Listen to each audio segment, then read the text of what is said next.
years told me I wasn't listening to her anymore. So she made me get a hearing check, and sure enough, it was.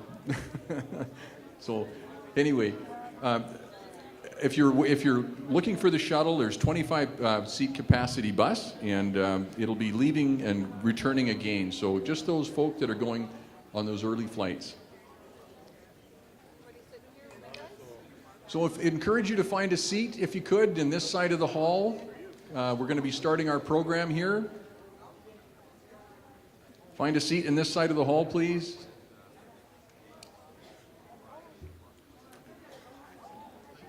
If I could have Mona from the elders group come up, please.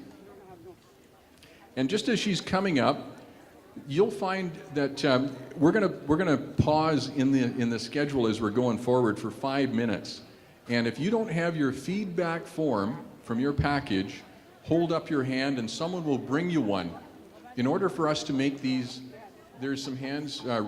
Richard in the room somewhere. I'll get you to hold up your hand again as soon as Richard comes back in again, and we'll have people. Okay, okay, hold up your hand if you don't have a feedback form. Hold up your hand, please, if you don't have a feedback form, and keep it up until the young lady gives you one. Again, encourage you to fill out that feedback form. It's the only way that we can improve in future. So appreciate you doing that, and we're going to break for about 5 minutes in the next little while to do that. And also, there's going to be, if you don't do it here, there's going to be an online ability to fill out the feedback form. And with that, it's fnlngstrategy.ca. If you can fill the form out on the site. We're going to be giving away an iPad mini over the next few days to one of you who fills it out here or online. So I encourage you to do that. As well, we're going to have closing remarks from Chief Charlene Gale.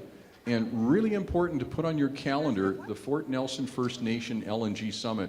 If you were blessed by the information here, you've got to go to Fort Nelson. So make sure that you put that on your calendar. You owe it to your community. It's been pretty cool. We've been on CFNR Radio challenging your constituents and your home communities to challenge you when you get back to understand what you learned here so they can make a better decision as well.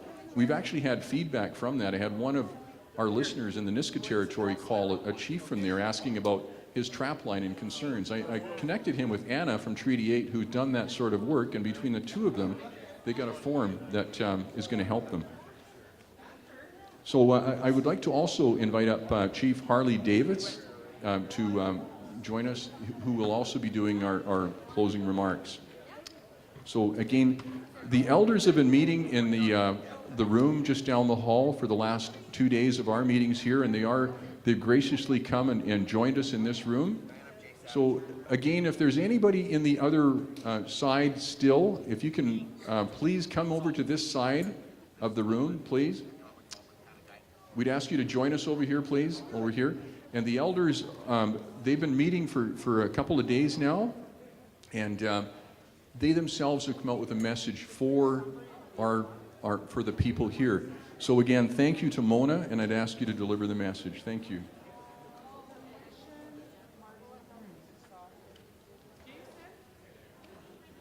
First of all, I'd just like to greet each and every one of you. Good afternoon, and also say thank you and honor the elders who have given me this honor to go ahead and present their statement to all of you here today. I'm of the Havasupai, Hopi, and Tewa people of southern Arizona, and I was invited to come here to facilitate the elders session. And in our 2 days of work, the elders have shared many of their thoughts and their feelings, their knowledge, attitudes, and beliefs about their homeland and how it relates to some of the decisions and the considerations that are being made in this very important and timely summit. I'm going to go ahead and read you their statement. We, the Treaty 8 elders, assembled with visiting elders from other territories in BC at the First Nations LNG Summit at Fort St. John, BC, held on February 17, 18 and 19. We thank the Treaty 8 Tribal Association for welcoming us to participate in this very important summit. We reaffirm our responsibility to speak for the protection and enhancement of the well-being of Mother Earth, nature, and future generations of our Treaty 8 elders and all humanity and life. We recognize the significance of this third convening of a LNG summit and reaffirm the historic meeting of the Treaty 8 elders, whereby we issue the statement which marks a big step forward for Treaty 8 elders' rights and the important role that Treaty 8 elders play in conservation and sustainable development. We hold sacred all forms of life and the sky, including the air we breathe, the water we drink, and all the plants, traditional seeds, trees, animals, fish, biological and cultural diversity, ecosystems, and traditional knowledge that make life on Earth possible and enjoyable.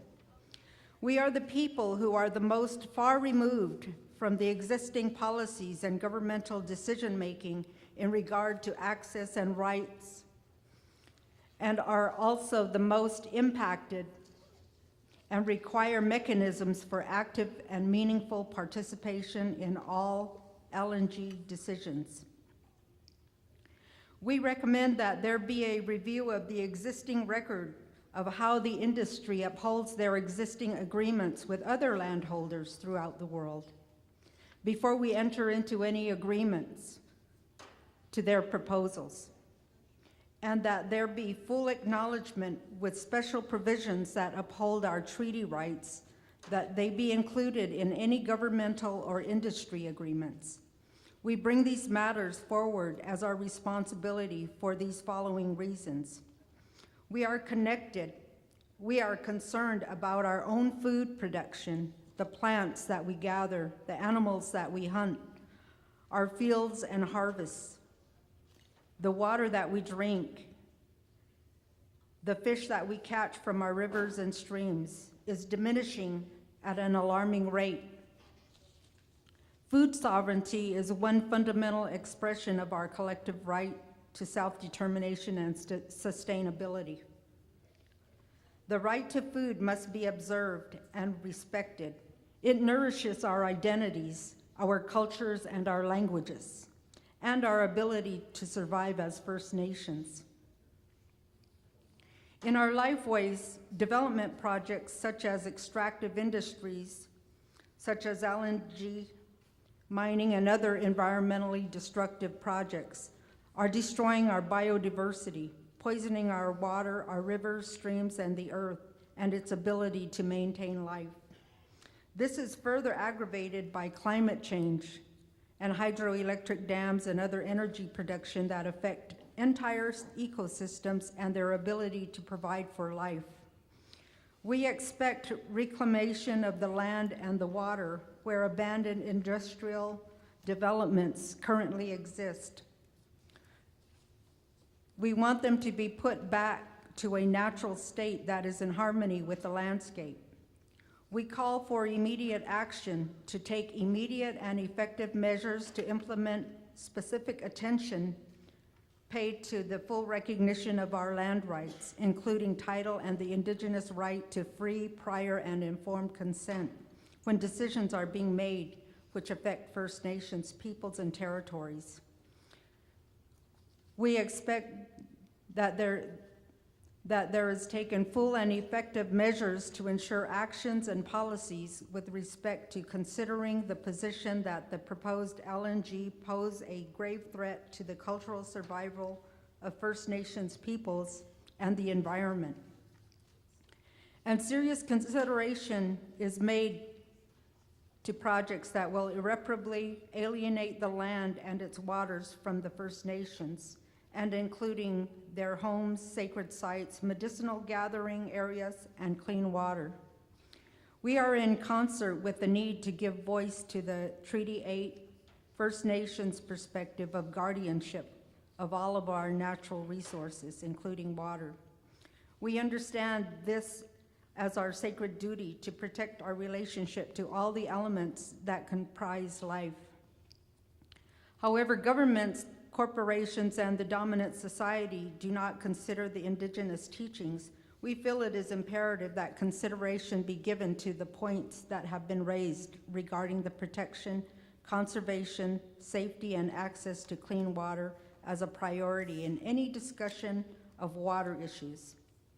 We, the elders of the Treaty 8 First Nations, support the inclusion in any determination regarding LNG as a basic human right. A central concern is the obligation to ensure that our rights are respected, upheld, and recognized, consistent with the rights instilled for the Treaty 8 First Nations, now and for the future generations. These words that we share are our strong statement, and we expect to be heard and taken seriously. The Treaty 8 First Nation elders recommend that there be the creation of an elders task force at future LNG summits. Respectfully submitted on February 19, 2014. Thank you for giving the elders a voice in the summit in these past few days.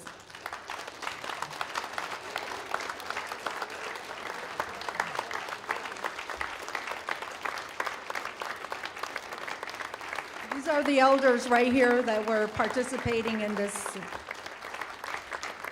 drafting this statement. Thank you, relatives. Thank you, elders, from my heart.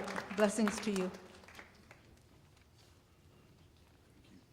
Thank you, Mona. And just to recognize the power in the room of all the grandmothers here, so thank you. I'd like to invite Judy Spear back to the podium to take us to our next session. Thank you.